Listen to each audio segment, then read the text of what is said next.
Hi, Bill. Good to see you again. Hi, Femi. It's nice to be here. And I have to say that right now, as we're talking, which is on Saturday, the 16th, I think it's looking, I'm cautiously optimistic that things are returning to some state of control. But of course, you and That's I because of both, the drop in the cases. yeah. Um, I think that that looks like looks close to being sustained. The graver issue, though, is that obviously hospitalizations and deaths are going to continue to climb for a bit. Yeah. Um, Now, the problem is, if you're flatlining your cases in a way that you think a healthcare system can cope with, and then a variant emerges within there, which is returning it in the direction of exponential growth, Yeah. then you suddenly have to absorb all those extra cases that you weren't planning for. The existence of a more transmissible virus, it should not be something that makes everybody panic. Yeah. It should be something that makes people think, okay, we've got this toolbox, we've got these things that we can do to slow it. We've got these things and we've got vaccines now. Yeah. We've got to go there. We've got to reach into the toolbox. We've got to use these things and do everything we can in order to get as many people vaccinated without letting this thing run riot. Yeah. I have some hope that we can achieve some things in that direction. I just want to be, I think people should be aware that I was going to say it's a rapidly evolving situation, and then yeah, unfortunate that we're learning more about them every day. I mean, there's some reporting you're seeing recently about that, Public Health England, people there stating that vaccines are going to be directed at those who are most vulnerable, the older population, which is great, by the way. But then that the immunity in the rest of the population can basically take care of itself. And that's really dangerous. And the reason it's really dangerous is that the infection fatality rate does increase exponentially with age. I know that. I've written a paper about it. What is less known, less well understood, is that the infection hospitalization rate does too, but much less steeply. So in other words, you could have if you have a very large number of infections, an unmitigated epidemic in the under 50s, you're still going to have severe strain on healthcare. And basically, the strain on healthcare is the thing that we're wanting to keep low, because that's the crucial public health thing that we're doing now. We really want to keep strain on healthcare low, because otherwise we get the same problems about other routine care being put on hold because of COVID cases. Indeed, and the fact is, and Femi, I mean, you're ahead of me, because I was going to make the comment there that, and the next thing I was going to say is that when people talk about healthcare collapsing or something like that, that's just extreme. You start getting healthcare compromised at the point when you're having to delay colonoscopies. A friend of mine is an OB/GYN, and they have been asked to not do that, but instead go in and start go onto the ICU and start caring for COVID patients, just because the burden is so great. And so you get to this point where your healthcare becomes compromised long before it gets really, really bad. So if you decide you're going to let the infection take care of itself in the under 50s, that is still going forward going to lead to large amounts of disease, large amounts of hospitalizations, and the NHS is going to continue to be strained long into the spring. There's a very real risk. So there's a very real risk that if you let the virus spread once you've got vaccinated the vulnerables, the under 50s will get it. You'll have significant amount of hospitalization, and the NHS won't be able to handle both those COVID cases and normal routine care. And we're going to see the same excess deaths that we've generally seen over the past year or so. Exactly. And we will also have compromised healthcare for a longer period of time. We'll have more delayed operations. When I say we, I mean, I have to say, despite my accent, it's you. Yeah. Given that we still have that binary attitude between lockdown and not lockdown, once we do get to the point where we have essentially vaccinated the people we deem to be extremely clinically vulnerable, and we've primarily got the under 50s left to vaccinate, how do we have that conversation around, well, we can't open up completely because then we could put too much pressure on the NHS, but we also need to do something to recognize the fact that we're going to have a significantly lower mortality. How would you find that middle ground? I mean, you're asking exactly the right question. And it's one that I'm afraid doesn't have a very easy answer. What you have to remember is a few things. Firstly, the vaccines, at least the Pfizer and Moderna ones, the mRNA vaccines, do seem to be extremely protective. We're not sure how protective they're going to be based on the schedule in which they're being given in the UK, but I think they are probably going to be really very protective. You want to keep the force of infection low, and you can do that by the types of things that we've been talking about for the last goodness knows how long. Yeah. These non-pharmaceutical interventions. Even once you have received a vaccine, we don't know at this moment whether or not it protects against only disease or disease and transmission. And so it's a good idea to still wear a mask and still use NPIs. Not only that, all of those people who have not received a vaccine yet are still going to be having to do that. So you might as well do it just to show solidarity with them. Yeah. And to not leave people anxiously kind of looking at you going, hang on, have you received a vaccine or not? There will come a time, and it'll be, assuming that we don't have assuming that we don't get a real sting in the tail from any of the variants currently known or others that we don't know about, in a matter of months, we will be considering, I think, quite serious shifts in our attitude to what we are and are not able to do. And I don't think it will be at normal. I don't think there's going to be an ability to get back into the pre-pandemic normal for quite some time, but it'll be closer to it. And that's the way I think you need to think about it. Could that potential middle ground be somewhere where you are essentially keeping everything that we have in terms of interactions with strangers, so mask wearing, social distancing in shops, hand sanitizing when you're out, but simply allowing more of those close personal relations, social relations, dating, family get-togethers, that sort of thing? Could that be the middle ground? Yeah, I think that you could probably get to that sort of middle ground, but it'll take a few additional things. I mean, one thing that I have been thinking a lot about is the potential of rapid antigen tests. So you've heard about these rapid tests. Yeah. There's a lot of confusion about them. The way they work is that they actually detect the presence of the virus. They detect the viral proteins in your nasal swabs or whatever sample you're taking. But they're not as sensitive. And there's an anxiety that this would give people a false sense of security. Now, that's a reasonable thing to wonder. But if you imagine a circumstance in which you were going to, like, say, open a movie theater for people who were going to be going and seeing a movie, like dating couples or something like that, well, how about you do it such that in order to get in there, you have to show evidence that you were negative by one of these tests. And then everybody also wears masks. Belt and braces, whatever's got through the first thing will be reduced further by the second intervention. Yeah. And so with those things, adding these things together, I think you can get quite a lot you can get something which is, again, not normal, but contains much more of the contacts that we want to be able to make that are going to make our lives better. A further thing that we should think about there is that those rapid antigen tests, because they work by detecting the virus, they're more likely to be positive when there's more virus there. And we know at the moment that the course of infection has a very rapid increase in viral loads early on, and then it declines. So what you are able to do with these are you're able to detect those really concerning cases where there is somebody who's currently asymptomatic or maybe about to just start developing symptoms and who is quite highly infectious. So you're not, the goal here is that you're not only testing for whether or not somebody has been infected, but it's how infectious they are. Yeah. Because so even if you do get a false negative, that's likely to indicate that their chances of spreading it to somebody else are quite low. Yes, exactly. The caveat that people often raise, and I think that it's a reasonable caveat, is that people may alter their behavior. They get a negative test and they go out and they get a negative test and they go out and they party, and the consequences are obvious. Yeah. I think the answer to that is that they have to be they have to be used together with really good public health messaging.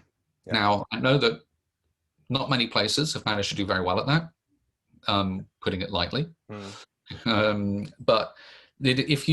But I think that surely a year into this, we should be prepared to try it, and through that to indicate, or to just find ways in which, as we manage to get more people immune and we are more able to look to a hopeful future, that we'll be able to, that we can keep doing things which are going to enable, bit by bit, more of the things we have missed to become part of our lives again. So, I mean, I'm obviously the highly political one. I just have to express a certain degree of doubt as to the ability of our current leaders to do the public messaging required with the amount of confidence required to get people fully on board with the things that need to happen in order to find that happy medium between lockdown and opening up. Yeah, I think that this is the, I think that you're putting your finger on something there. And I'm not, again, this is not intended to be political. I don't want to criticize people for doing the right thing, even if it's too late. But there is, I think, an exhausted and confused public who have been told wildly divergent things at different stages of this. They have been told that they've been told that it'll be over in 12 weeks. They have been told that it's going to be a normal Christmas. They have been told that schools are safe, and then there's rapid volte-face. It's really interesting. I don't know if you saw what Joe Biden was saying yesterday. Joe Biden's speech yesterday was being extremely blunt, extremely upfront about the fact that the period just after he takes office may well be among the worst, if not the worst part of the pandemic. And people need to accept that and be ready for it and to expect it, but be prepared also to get to know an administration and a messaging strategy which is being straight with people and telling the truth, rather than spinning castles in the air about reopening by Easter or whatever the latest thing is going to be. And I think that that's something which is I think that that's a very positive development here. Now, in the UK, I've observed recently that the scientific advisors have been more and more and more willing to make very clear statements about the realities of what is going on, and I want to applaud them because I've noted that shift, and I think it's really welcome. In order for it to bear fruit, people need to listen to them. It's not I think I said this to you before. When people say they're following the science, that's not true. Science isn't leading here. The leaders are the people who are elected, and that's as it should be. The science tells you this will happen if you do this, and then the government takes the decision. Yes. So the government is trying to say, well, we want to achieve this. What's going to be the consequence of what do you think the consequences would be of this set of actions? And the scientists can say, well, given what we know, we think, and the government can then look at that and go, okay. Because remember, I know about infectious disease. I'm also, even though it's not my particular field of knowledge and interest, I do know people who are very into the question of, well, what's the best way to handle this? I mean, you do this, you will have this much benefit, but you might have this much cost. And you're doing this, you've got this sort of ghastly optimization problem. And that... Sorry, what optimization problem? I said ghastly. You've got, in which you've got... there is some combination of things which would produce the optimal outcome according to whatever it is that the government wants to do. Now, I know that partially as a result of the UK government's endless reversals and flip-flops. I hesitate to call them U-turns or what have you, because I don't think it's helpful if a politicians government feel trapped into whatever they've decided and can't feel they can change absolutely. You're completely right. If somebody is doing the right thing too late, well, let's remember that they're doing it too late, but let's not give them a hard time for doing the right thing. Yeah. It's a very unhelpful situation, but unfortunately is what happens if you have gone through a year of a pandemic like this. You end up with very little trust. And coming up with a way to restore that trust would be wonderful, but I don't know how you're going to do it. So you feel that people think the government wants to re-pursue a herd immunity strategy? That's certainly the impression I get. I mean, I remember when you talked before, we were talking about the eat out to help out thing, which struck me as absurd. Not because I don't care about restaurants. No, I care about restaurants a lot. I get takeout a lot in order because I want to help our local restaurants. But it struck me as absurd because it suggested things about the risks of transmission, the future of the pandemic, the idea that restaurants would be able to do this without having to make some long-term changes in order to enable them to remain open. Well, on restaurants, I remember screaming quite loudly last year, especially I think after we spoke. I was suggesting that we should have more partitioning in restaurants. We should have more money going into ventilation, and that the eat out to help out money could have gone into those things that would make those restaurants safe. And instead, it was just on the vouchers themselves. So increasing the amount of infection without actually spending money on increasing the defenses against infection. Yeah, I agree with you, basically. I mean, the other thing is that those kind of things could have had substantial benefit over the longer term as well. Improved ventilation in restaurants is not going to be a bad thing. It's actually it will help you in future. Next respiratory virus syndrome, even if we don't have the coronavirus around, and unfortunately we will, even if it's going to be at much lower levels, I hope. But next time we have winter respiratory virus syndrome, transmission will be happening in restaurants. And if they've been ventilated well, there'll be less transmission. So it's good. It's kind of good all round. Another thing which I've noticed about the UK, there was reporting this morning that the people would require a negative COVID test to enter the country. Again, that's a really good thing, but it should have happened a long time ago. When it comes to schools, people are obsessed with cases in schools.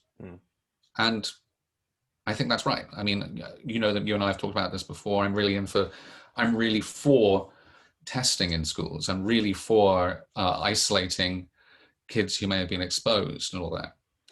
But the important thing is not the cases within the school, but the transmission.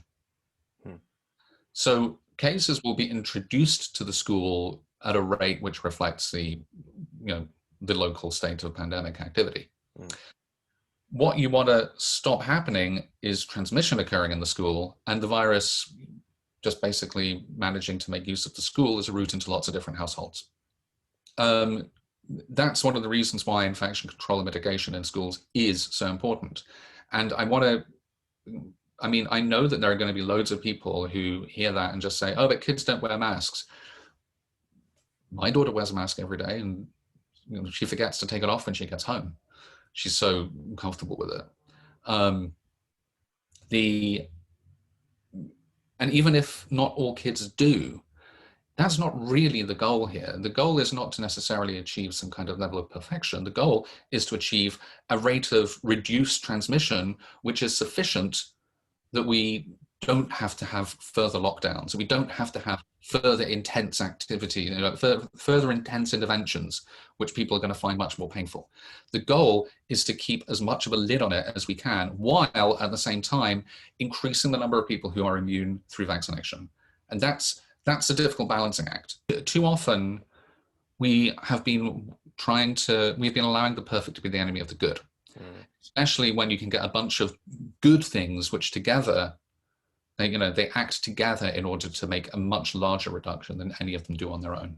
I think that the implementation of multiple ways to keep them open while reducing the risk of transmission, we really need to pay a lot of attention to that. You can start thinking, okay, in the summer, during that long break, you could think, right, we're going to need to do this and we have every reason to think that ventilation is going to be important. Let's put in order for a large number of box fans, which we can put in the windows of, which have been opened a crack. If you open a couple of windows 6 inches and put a box fan in them, you can get an amazing amount of air exchange. Again, I hear this from my colleague Joe Allen, who's an absolute expert on healthy buildings and ventilation and stuff like that. But if you do that and prepare, then you can go into the next part of the pandemic prepared for it, rather than denying that it's there at all. I mean, and I think that's really, I think that's some of the most important mistakes that have been made. The situation with transmissibility from kids is a little bit more unclear, but again, if you've got something which is a more infectious virus, and even if you're getting it into a cohort which is less likely to be infected or less likely to transmit, again, the more infectious bit is the important thing. And what you were saying about how schools act as essentially as vectors of transmission, that ties into the public messaging issue. For example, the statement of schools are safe. I think what the problem with that was that they just weren't accurate with their language. They weren't specifying, hey, the risk to children is low, but they act as risks as a vector of transmission to other households, which will then get to the vulnerable. They just weren't clear on that at all. And that's why we ended up with the back and forth between schools are safe, then schools immediately need to close. And people felt, well, that's completely inconsistent. No, it's unsafe even if the kids are okay, they then infect their elderly relatives.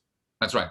That's right. I mean, it's exactly right. I mean, it's a failure to be precise about what you mean by safe. So the risks to children are low.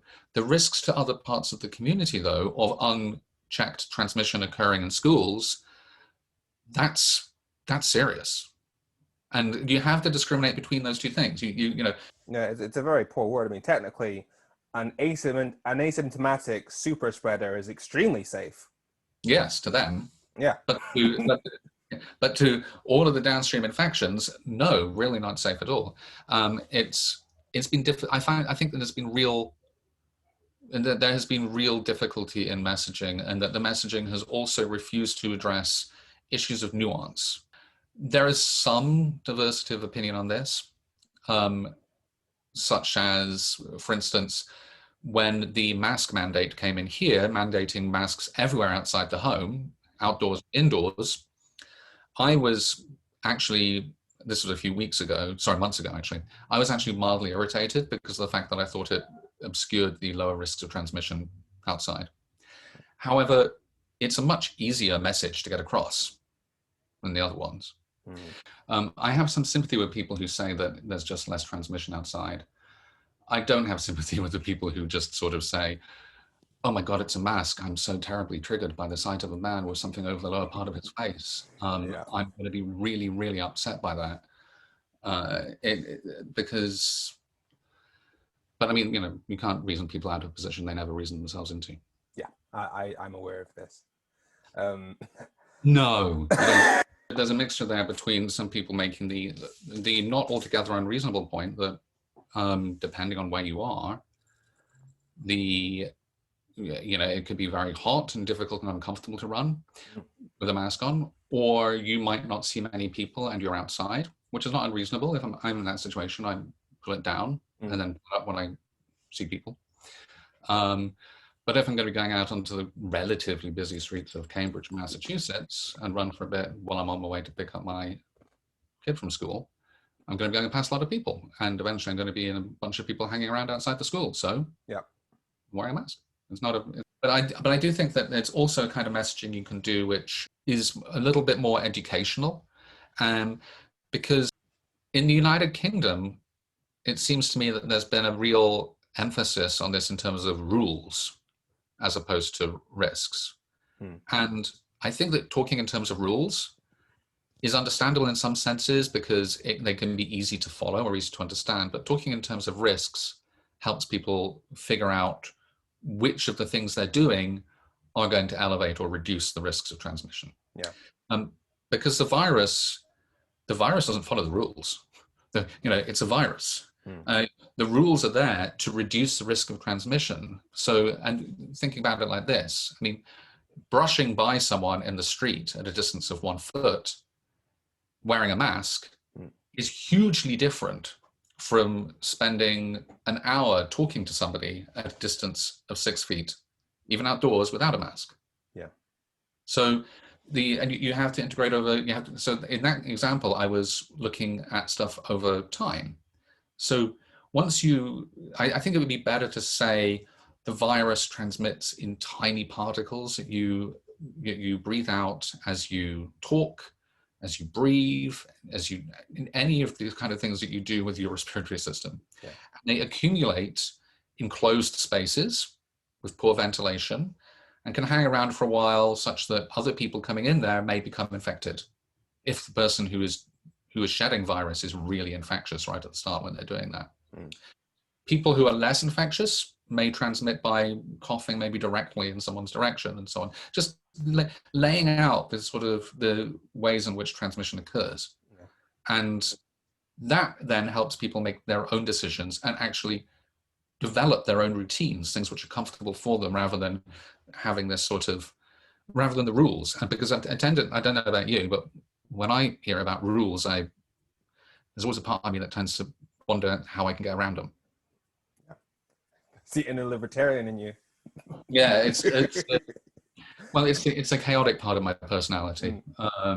It's the, and I think it's also, I actually think that that's really quite important when dealing with some of the people who have been really oppositional to this, who are libertarians, because the libertarians, if they're told you need to do this because of rules, are going to just have an immediate knee jerk. What are you doing telling me what to do? Yeah. I mean, and if they're told, oh, well, I'm telling you to do this because of these risks and this piece of science, I think that's a way in which those folks in that constituency is much more likely to say, oh, okay, right, well, I'm going to do these things then. Now I have been armed with this information. Yeah, and I think that the politics is making that a lot harder, in the sense that the politicians responsible are focusing more on how can we defend ourselves from all the things we've done or the U-turns we've made, etc., rather than spending majority of their press coverage, which they should be doing, explaining here are the danger zones, indoor spaces, talking without masks, supermarkets, those sorts of things. And it's more about defending themselves. And I do sometimes wonder whether or not people like me are partly to blame for this. Are we putting the government on the back foot so much that they end up spending too much time defending themselves rather than educating the public? It's a great question, which I'm not. I mean, Femi man, I feel your pain. The thing is, there is a time for accountability. There should be a time for accountability, and there should be lessons learned. It's important to remember that right at the moment, you are in the middle of the storm. Yeah. And I think the way to move forward is to applaud what is right, point out what is wrong, and keep a record of where the mistakes were made, because mistakes do get made. It's going to be a feature of a pandemic of this nature. But if you can learn from them, then it doesn't mean that they've been made in vain. Yeah, which is why it's important to call out what needs to be called out, but try and keep it productive, keep it constructive, so that we can course correct whilst we're in the storm and then learn lessons afterwards. That's correct. The goal is to always say, it's never too late to do this better. Yeah. It strikes me that in a large number of cases, there has been a lack of will to face up to the reality, a sort of disbelief that the expected outcome could be real. And that what that means is that it's hard for people to take seriously the things that are needed to be done in order to avoid that outcome. I mean, New Zealand is a wonderful place in terms of being able to go out without a mask, in terms of being able to go to restaurants, education, and all that kind of things. It did so with lockdowns that were a sacrifice, but they were a sacrifice that came with a great benefit. Obviously, there are anti-vaxxers who will never be convinced of the safety of a vaccine because they are anti-vaxxers by their very nature. But you have vaccine skeptics. What's the best way to improve confidence in vaccines? Yeah, and you've actually used a bunch of very useful words there, because what you want is to, rather than labeling people anti-vaxxers, vaccine skeptics, I mean, we want to talk about vaccine confidence. You want to build confidence in the vaccine. And I think that's the right way to think about it.